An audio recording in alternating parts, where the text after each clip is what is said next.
one who waits is nearly here. And sooner than we think. By the way it's going. Do a shouty bit for me.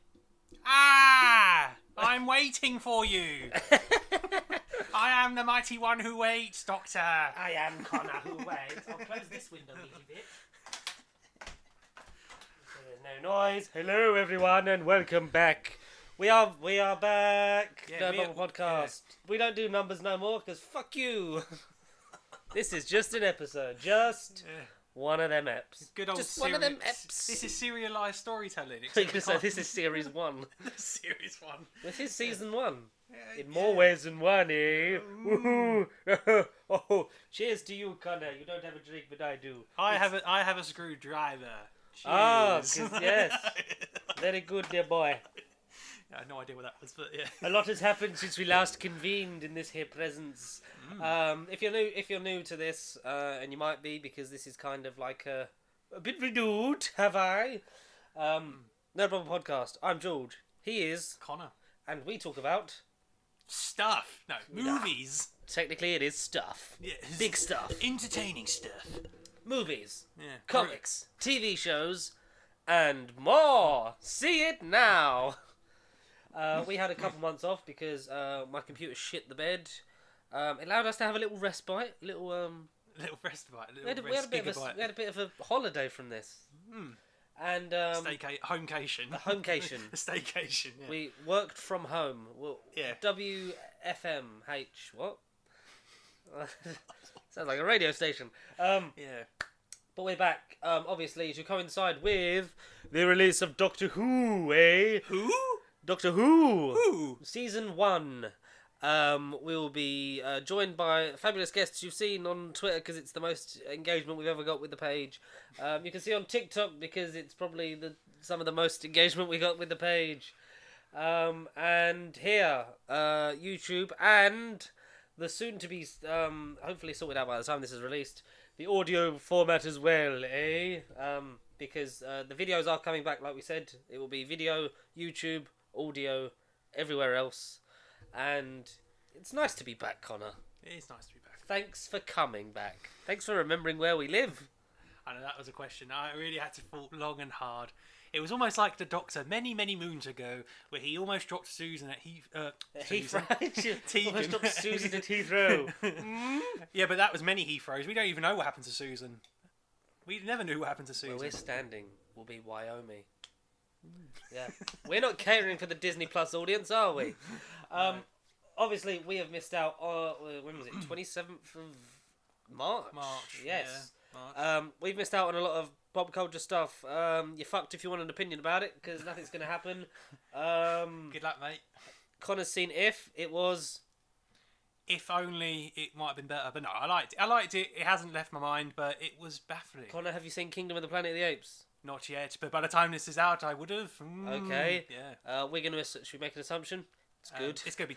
It's gonna be terribly great. It's gonna be good like the rest of them. Terribly great. Yeah. Good like the rest of them.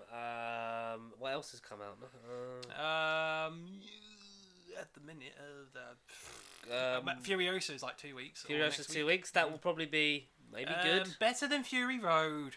I Fuck dare I off. say it. Fury Road is amazing. You know, Amazing at George falling Miller, asleep. man, get him on that Thor film, like we said. But yeah, Yeah. so we're not going to do any stories or things or the fact that Ralph Ineson is fucking Galactus in Fantastic Four. Hopefully not just a cloud. He's he a better man. not be a you cloud. heard his voice, haven't you? Yes. Heard him in stuff. Oh yes. People will know him from The Office. Very good. But we're not here to talk about that. We're here to talk about Doctor Whom, season 40, or series 14, or season 1, depending on where you sit in the world of production codes and reboots and other such things. Well, the way Russell goes, it could be any of those three because he don't care about that continuity word. He just compared to 2005 and compared to 2024, season 1 relaunch, new everything, new aura, new life, new breath into the show. Yeah, he goes down. I used to live over there. Here's my granddaughter. I used to live over there. I remember that I was the last of my Time Lords. I got adopted. Do you feel like he's seeding that for people that maybe didn't... Well, we'll get into it. Maybe didn't watch Doctor Who / The Americans that they're clearly catering for with the release times and the fact it's on Disney fucking Plus. We will be talking about... well, you won't hear it as one, but we're talking about the first 2 episodes came out as one collective, whether that be at midnight on the 10th to line up with the American release time. Stupid when it's a British show and we fucking made it, not We're our us priority. specifically. We are priority. Or whether you watch them back to back on Saturday evening just before the Eurovision final. Or whether you did what I did and did neither and just watched it on iPlayer like the other day.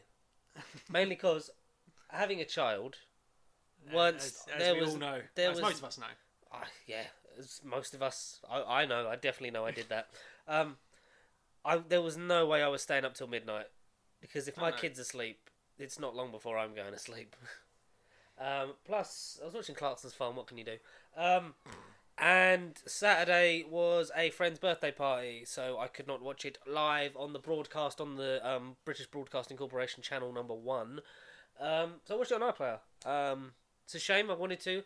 The rest of them I should be able to catch on release. When it happens, yeah. Connor, how did you watch these first 2 episodes? iPlayer probably 10 minutes after the broadcast. My mum mentioned it. My mum sort of saved my TARDIS key, and I was jet locked onto the TV and watched it. Alakazam. Did you watch it with your mum or did you watch it on your own? No, on my own. But she was the one that sort of mentioned it and thought, "Oh, thanks." You boy, what time is it? It's time to enter the vortex. So we're gonna do this as it's 2 different episodes because we're gonna let each episode have the chance to just be discussed in full and breathe. But we're gonna be recording them and just doing the ground rules for anyone that's new here because I like to ramble. We're doing this is both happening at the same time because we're gonna be, as the episodes come out, we will do it as normal. We normally record 2, 3, 4 days max after the broadcast of the episode, and then it would come out a week later. Because instead of releasing this as one big bump along episode for the first one back, giving them all room to breathe, so then we can talk spoilers in full. Because by the time they come out, they'll have been out for a week, and if you've not seen it by then, fuck you. Where have you been? Yeah. It also lines up with the fact that I forgot I was on holiday for a week when we would be recording Rogue, so it means that then the Dot and Bubble one will come out that week. And then when I come back, then we'll be back on record release with the lovely Guy Lambert for Rogue and the wonderful Overlord himself, Will Templar, for Legend of Ruby Sunday and Empire of Death. In the meantime, we've got Andy Kemp on Boom. We've got the fabulous Dominic G. Martin is returning for 73 Yards. And the ever-present, and we spoke to him 2 days ago. Didn't we? Michael Wilson for Dot and Bubble. So obviously not a lot of Who, but then it will spread out over 8 weeks. So we're longer than the show and the official Doctor Who podcast. We have an extra episode on it. Nice. That's good to know. And the Who community will come to appreciate that. The BBC will come and see us and go, "Oh, look, those lads are longer than us, eh?" And my goal is either for a Christmas special or next season. Josh Carr, who knew? I did message you. You're a very busy man. I'm coming to get you, like Davina says. Like Chris Eccleston says. I've got Rose. I'm coming to get you. Right, so straight into it. Spoilers ahead. You've been warned. Don't turn. You're not going to get a warning every episode now. That's it. We've done the bulk of it. This is 8 minutes. Let's go. What did you think of Space Babies? Space Babies. Space Jam. Mm-hmm. I don't know where I was going with that. I was going to try and do another pun. I was like, how are you going to put LeBron James into this? LeBron James. Nanny. LeBron-y. Nanny. Out of right off the bat, I think this will be the one for a first impression. Some people would have liked it. Some people would have been won over, but I reckon there would have been a good few eyebrows raised and gone, "Oh, good lord, they're doing babies, but that can talk." And it was very like, whoa, this is a bold episode for a live premiere, but for a big... For a worldwide premiere. Yeah, literally, for a worldwide Universal Disney premiere. You're like, bloody hell, talking babies. I thought it was just a bit of a gamble. But I liked it for the most part. I thought, before we get deep into it... Deep, yeah, of course. Out of the 3, I'm not going to rank it with the rest of them. What third episode have you seen? Oh, you're talking about Christmas as well. Yeah. Out of the 3 Shooty Gatwa episodes...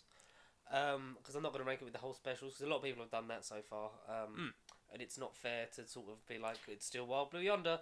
But out of the Shooty Gatwa stuff, Church on Ruby Road was definitely more of a introduction. You know what it felt like? It felt like we've had Christmas Invasion. Now this was New Earth. Yeah, no, yeah, I see that. I see that. Yeah, yeah. As much as I am a bit of a Series 2 apologist, because that's the series I fell in love with Doctor Who. That was my introduction. That's the first one I watched on broadcast. Eccleston. I had to watch it a day later because my mum didn't want me to take up the television on a Saturday. Blame her for that one. New Earth's not great. No. It's preceded by one of the best specials of all time, which I think, there's a lot of echoes here, because Church on Ruby Road was a breath of fresh air in terms of a special. Yes. And then it's followed by a really good one set in the past, Tooth and Claw, The Devil's Cord. So we're on a bit of a Series 2 trajectory here, aren't we? Yeah. Also done by Russell, funny enough. Yeah. No bald people with sticks, though. No, not yet. Not yet. Maybe shoot his next outfit. He's dressed up as a monk. He kicks the shit out of some people. Yeah. This was good. This felt more like for the Disney Plus audience, because we'll say it released on Disney Plus on the 10th, for Pacific Standard Time. That's why it came out at midnight for us on iPlayer. It felt Americanized, but it didn't. It felt like more of this is for a general audience to jump on here. Whereas for us, I think for casual fans of people that already watch it, or people that have had some exposure, yeah. Church on Ruby Road felt very much of this is where it is. This is the beginning. Because I like how Church on Ruby Road doesn't delve deep or rely heavily upon a lot of stuff mythology from the giggle.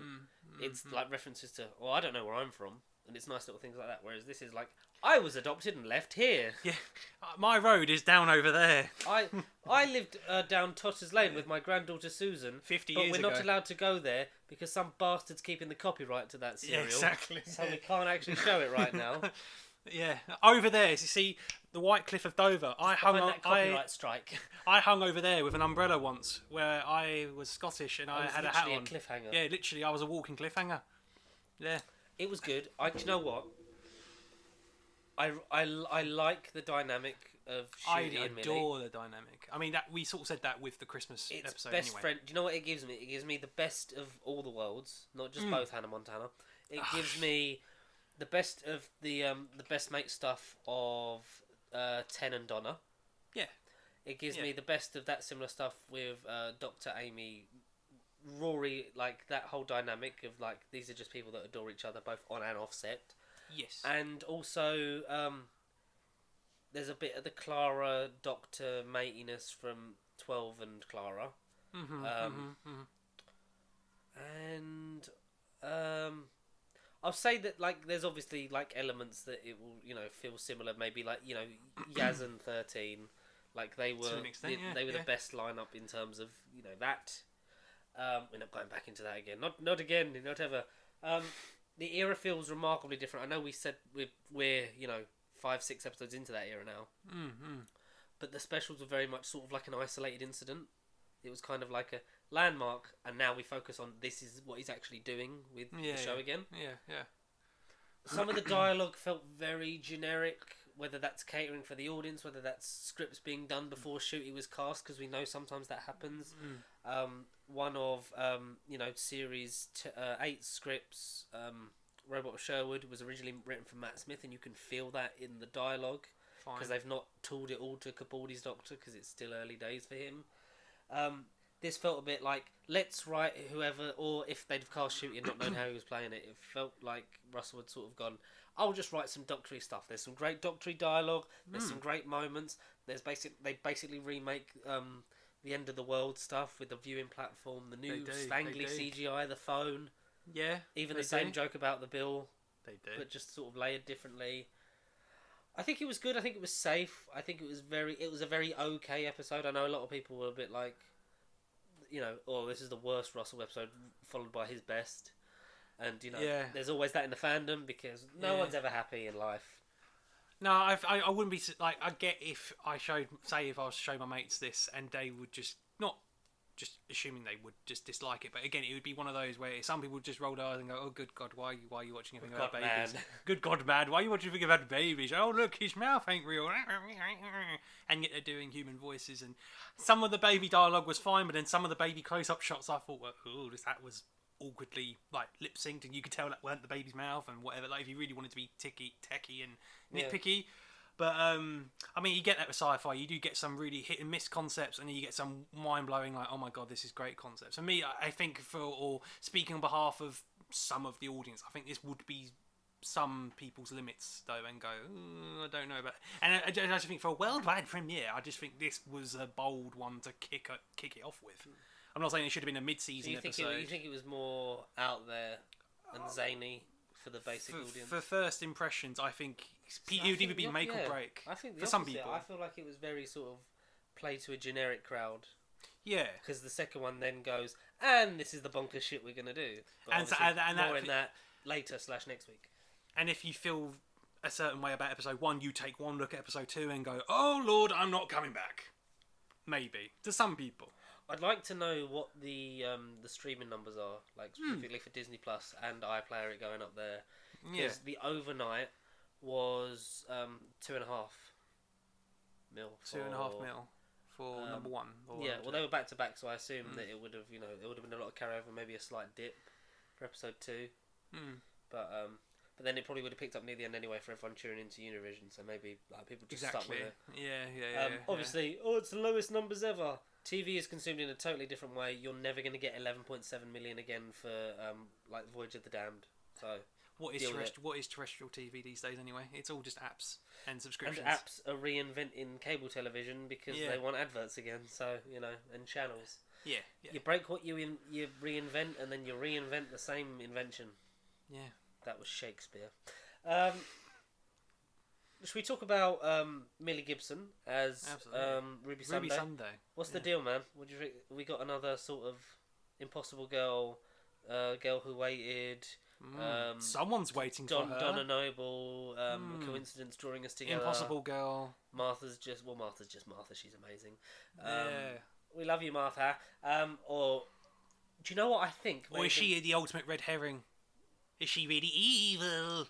People are saying, like, would she be like the trickster's daughter? Ooh. Like a child of the trickster? Because, shall I go through two things? Sure, yeah, go on. They're called context, ladies and gentlemen. So, in Series 1, the original plan for Boomtown, before Boomtown was done, was that the Doctor had... internet, comment section, email in... let me know if I'm getting the exact details of this wrong, but from what I remember of the book and other production notes, Russell's original idea before Boomtown, but they'd run out of budget, was that the Doctor had manufactured Rose to be the perfect companion.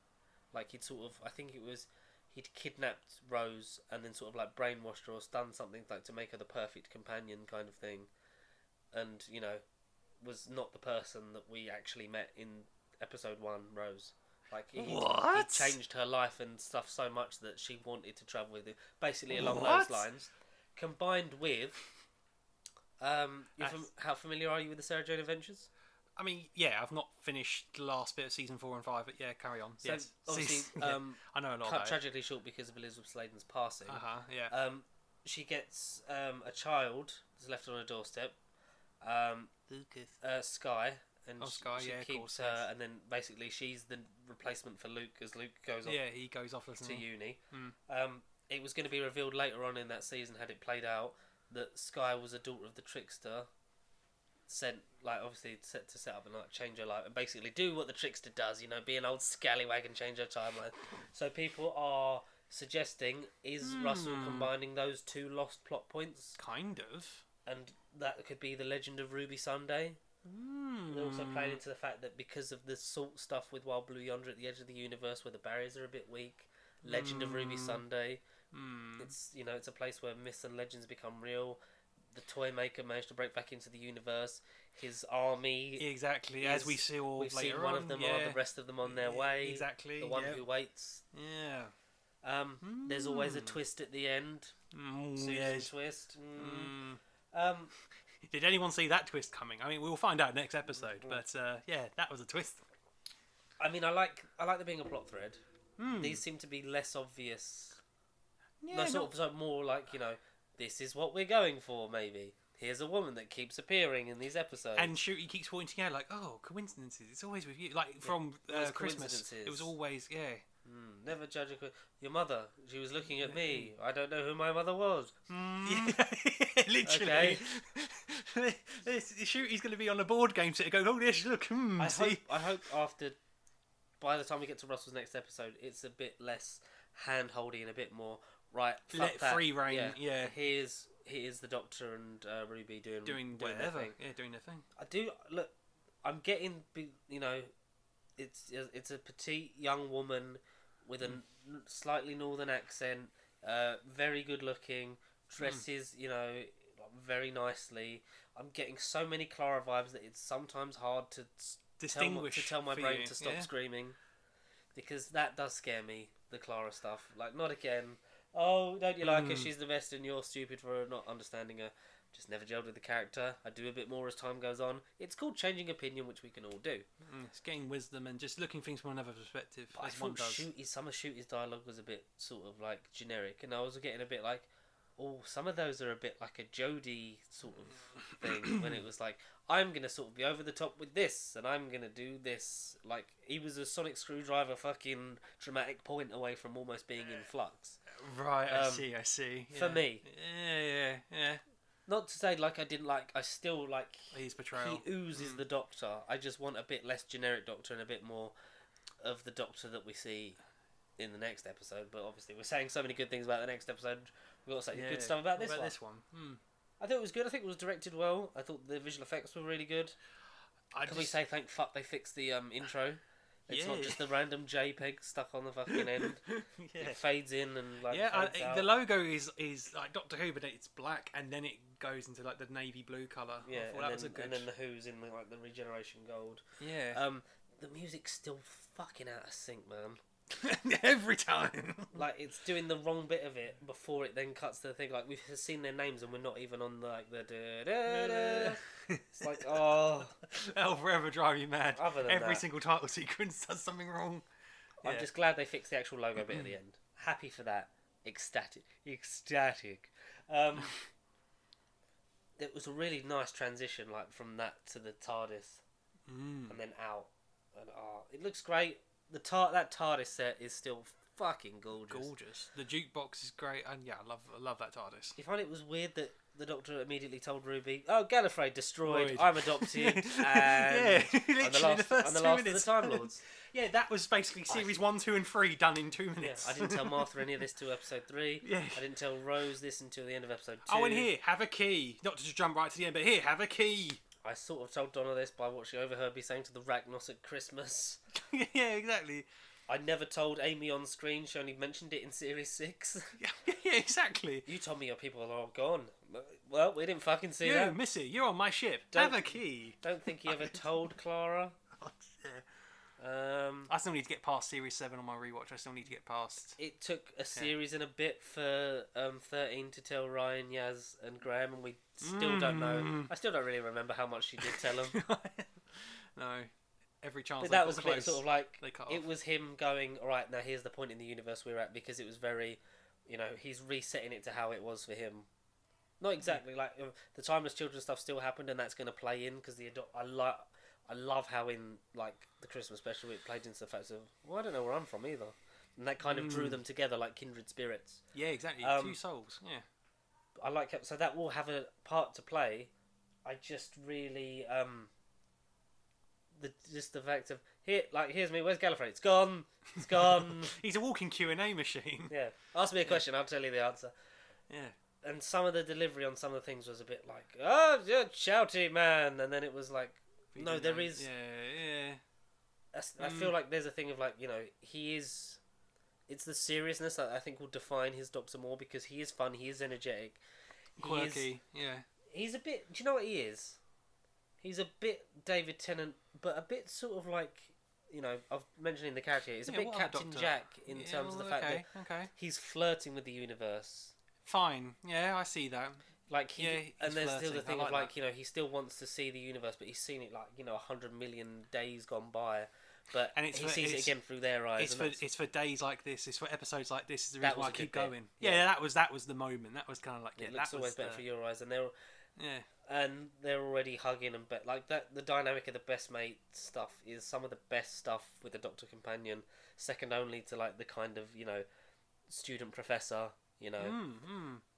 like tutelage kind of relationship. So I'm liking it. I'm liking where it's going. The babies were cute, like you say. The CGI mouths. In some shots were look kind of iffy. Some I didn't mind. Some you really couldn't help but stare at that mouse and go, "Oh, good God, that's not a baby's mouth." That's not a baby's mouth. Yeah, Jesus, what do you think of the bogeyman? See, I like the concept. It is felt Costume quite was jumpy. great. It's quite felt jumpy as well. Yeah. Like the way they just awkwardly cut. Here's and cute like, babies and a horrifying monster. I was like, all right, it's the right mix mash for Disney. Yeah, it was. Yeah, like the costume, like the design. I like again. Literally, bogeyman. I like that effect. You see the babies and the tissues, and that's kind of where my head was going anyway. Like I wasn't particularly blown away by that revelation, but I thought it fit in with what was going on. And again, yeah, all babies like a good old fairy tale. But I say we can talk into that a little bit anyway. But no, bogeyman I thought was quite interesting. I didn't think it was going to be anything crazy or unique or inventive. I just thought, oh, cute little babies, scary monster in the basement. Oh, bloody hell! Is this Silence in the Library and like Boomtown, or like what is this meant to be? It was a proper mix mash of like tones, which was good, I think, for a more experienced Who audience. But then, for a lot of people that just want to tune into Disney and go, "Oh, look, it's a cute little baby," you would have got a good jerk reaction where you're like, "Bloody hell, what is that thing?" Yeah, like a couple of times I thought, Jesus. But yeah, so the monster, all of that, I thought was really well good. Really well good. Really well good in it. Really well good in it. Yeah, I thought it was all good. That part of it, I had no complaints about. Yeah, just like you say, some of the dialogue in certain scenes, like Millie and the Doctor's dynamic is great. Of course, coming off of the Christmas special anyway. Of course, we want to say more about the Christmas special than we do in this particular one. Again, more to come next week. We really want to push next week's episode because that, not to say that that's the better one, but it's the one that we had a better reaction to. It's just Yes. safe to say. But solid. Yeah, solid enough. Yeah, Didn't do any damage. It wasn't a bad episode. No. Do you have Mike's opinions on that? Because he did say he sent it to you. He sent it to me. Oh yeah, he did. Yes, Because I did over put the text. question out on the artist formerly known as Twitter for and if you guys at home, whether they be guests that are coming on or anyone else, your thoughts on each episode as they come out. Obviously, do know that when you send it, it will be a week later that it will come out because obviously we are running a bit there because of things. So we shall, be later. But it will come. We will. If you send it to us, we will read it out because we get barely any. I did get something from Andy, but it's mainly for episode 2. I've got kind of a big in one text for Have you both. got, give me Mike's stuff on. Have you got? Yeah, I'm Can trying you to settle it for the first episode? Like, do you know there's a cut off? Yeah, literally, it's going by this. It's literally this bit I can say, and then he says second episode, blah blah blah blah blah. That's an overview of Shooting Millie, which we've kind of been going on about anyway, and then thoughts on it so far. But essentially, I can give him his score out of 10. Do you want to guess? What was Mike? Critical Mike 1. in the past. In the past, he's been quite brutal. 1. No. 5. No. 10. Oh God, no. Right, now I've done all the extreme points. Yeah, anywhere 7. in between. No. 4. No.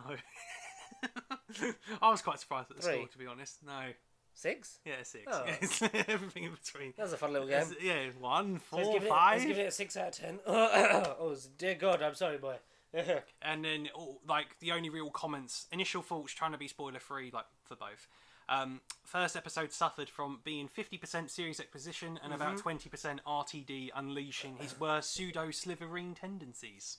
Okay. And then the rest of his second episode was subscribe to YouTube Plus and Pacey Sheep Plus Farms to hear the unedited full audio release to hear what Mike's thoughts are. But yeah, essentially the rest of his messages for next week's, which you can listen to now, maybe. Okay, 6 out of 10. Yeah. Yeah, 6 out of 10. It's between a 6 and a 7. Yeah. I don't like doing halves because then you're rating it out of 20. But what would you give it? I'm trying to. Like, this kind of reminded me of how the first special. I can't think of its even name, but Beat the Meat, that episode. Oh, Star Beast. See, that I'd gave a 7. This I'd give a Lower? 6 or 6.5. Oh. 6 or 6.5. It's not on that level. I for know. me. I know. We hate to do arbitrary rankings when things aren't finished. Like the era is not finished. The series isn't finished. No, of course Out not. of the 5 RTD, because of discount. Yeah, on the next RTT 2.0. one. Out of series. RTD2 so yeah. far, where would you rank this with the others? Oh, right. So, this might be 5th. Respectively 5th. I think. Go on, do all yours. Right, so 5th would be this one. Not to say I didn't like it, because we're trying to speak as positive as we can, but it's just this one didn't leave Positive. a particular impression on the hardcore Whovians that we are. But yeah, so I think it'd be Space Babies number 5. It would then be Star Beast number 4, Yeah. I think. Then Ruby Road Christmas Special number 3. Yeah. Would I then put David and Shooty by Generation number 2? I don't know. And then Wild Blue Yonder number 1. Okay. I think. Mine would be Star Beast, Space Babies. Oh no. Star Beast and Star Space Beast, Babies. Space Babies, and the Giggle are close, so you could swap them around either way. Yes, I mean, yeah. Church on Ruby Road, Wild Blue Yonder. Hmm. At the moment. Yeah, Could maybe change next I week. swap Church on Ruby Road and the Giggle around. Maybe I swap them around. I don't know. Yeah. I don't know. That's just kind It, of on like the it spot. was very, like we say, it was safe, but everything that was done in it was done to a point. Yeah. It felt. God, I don't know what's wrong with my throat. Sorry. No, I've not podcasted in many a moon. My vocal cords have gone. We haven't warmed up. I'm like Napete and Yongo in Us. We are going to talk about Space Babies. That sounded a bit Brian Blessed. Space Babies! That is for the new version we're of this not! All right, for the new version of this podcast, I want to start a trend. Hashtag blessed. Nerd Bible blessed. Hashtag Nerd Bible blessed. Nerd Bible are blessed. Nerd Bible blessed. That's what we want. We want Just Brian nerd. Blessed. Hello, darling! Could you get me a podcast? Yes, we'll get him for the Christmas special, I reckon. Hopefully, fingers crossed. Yeah, like it was. It was good. Like it was good. Everything was done to, but it felt very like MCUified in terms of it was a baseline level of Yeah. what was made. Mm. I think if this is the average, I'm happy with it.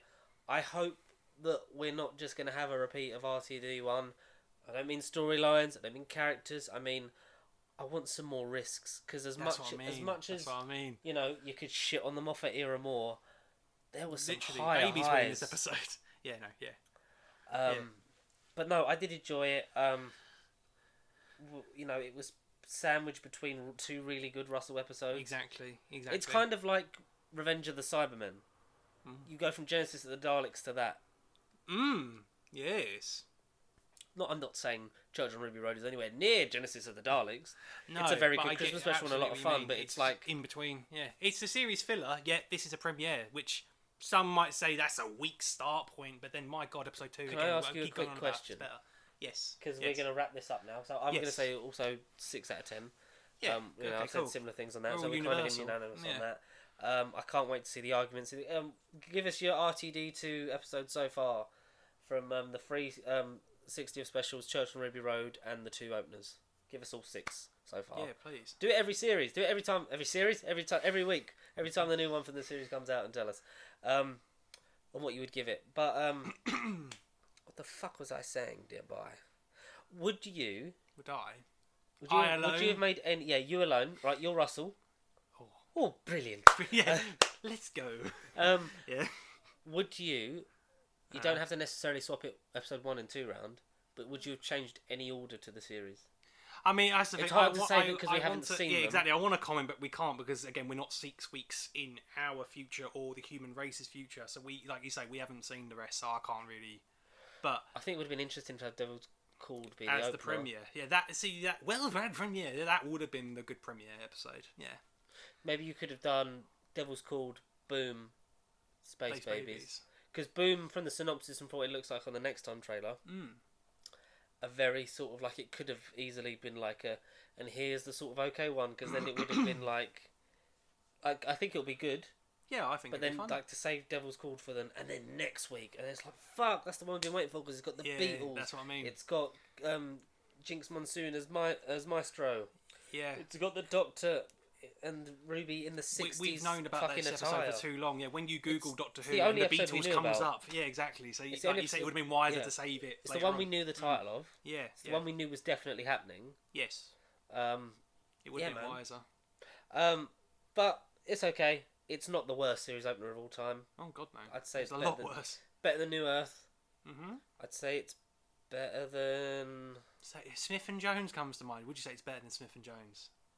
Partners in Crime, but we're talking about Russell first, like here. If you did all of them, like in terms Yeah. of all of series 1 to now, I'd say it's better than a few of them. It's not the best one's still 11th Hour. Well, that's untouchable. 11th That's Hour, untouchable. Rose, and that's about it. They're the only, Nothing else exists. nothing else exists. Serious what did Asylum of the Daleks. Oh fuck off! A million% better than that. But also, that's not as bad as everyone made out. Just ask No. Mr. TARDIS. I should have asked Mr. TARDIS to be on next time. In the TARDIS. Next TARDIS. Meanwhile, in the TARDIS. A Moffat Christmas special and Mr. TARDIS. Hashtag Mr. TARDIS for Pasty Sheep. There you go. Him and Brian Blessed and Josh Carr. What a lineup. We're putting it out there now. What did you guys think of Space Babies? Did you like it? Did you hate it? Were you somewhere in between? Did you stay up till midnight to watch the episodes, or did you watch them on BBC One at normal time, like normal citizens of Earth? Whilst it's still going, yeah. Or did you watch it on iPlayer like we did? You know, a couple of days later, I didn't stay up. I could have. I've not watched Unleashed yet. I really need to catch up on Neither them. have I. No, Because the neither good have thing about Unleashed, you always get a look at next time. And we'll give you a look at next time now. Let's pretend we're a clip from next time. I really liked Maestro. I like the piano bit for the theme. Yeah, that was great. The opening was Murray Gold playing himself's a bit weird now, isn't it? a little bit. Or is it? Ooh, there's always a twist at the end. Where can they find us, Connor? Look, I'll sound you out. Ready? Facebook, Twitter, Instagram, TikTok, MySpace, Spotify, Acast, Allcast, Overcast, Chromecast, Googlecast, iTunes, nerdrivalcontact@gmail.com. See you next time.